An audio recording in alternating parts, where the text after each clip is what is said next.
মহিলা পর্যন্ত বাংলাদেশের প্রতিটি ভোটার, আবাল বৃদ্ধ বনিতা সকলে নির্বাচনের দিকে তাকিয়ে আছেন, কিন্তু অত্যন্ত সজাগ থাকতে হবে। একটি অপশক্তি নির্বাচনকে বানচাল করার জন্য চেষ্টা চালিয়ে যাচ্ছে, আমরা সেটা হতে দেব না।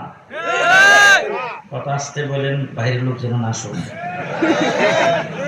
আমাদের প্রথম পরিচয় তাকে দেখেন, কেউ যদি কথা না কয়ে কাওয়া কাদের দলের লোক। আমাদের প্রথম পরিচয় আস্তে আস্তে, আমাদের প্রথম পরিচয়, আমাদের প্রথম পরিচয় আমরা মুসলমান।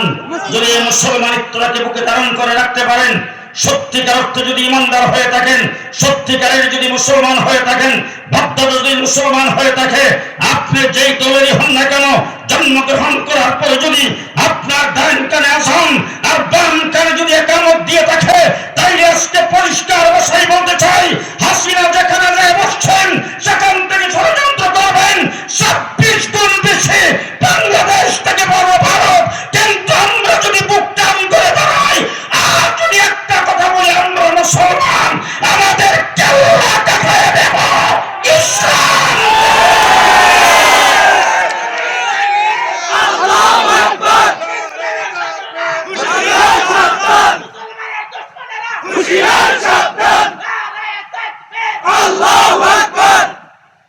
বক্তৃতায় দাঁড়ায় বলতো পালাবো না,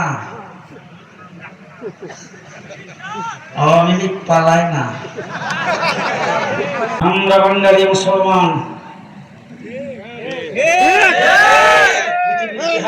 পৃথিবীর ইতিহাসে 9 মাস যুদ্ধ করে স্বাধীন হয়েছে, আমরা 9 মাস যুদ্ধ করে দেশ স্বাধীন হয়েছে। আমরা সেই মুসলমান, ইসলামের নাম দিয়ে বাংলাদেশকে ইসলামের স্বাধীনতা মিটাইতে আসবে, পিতায়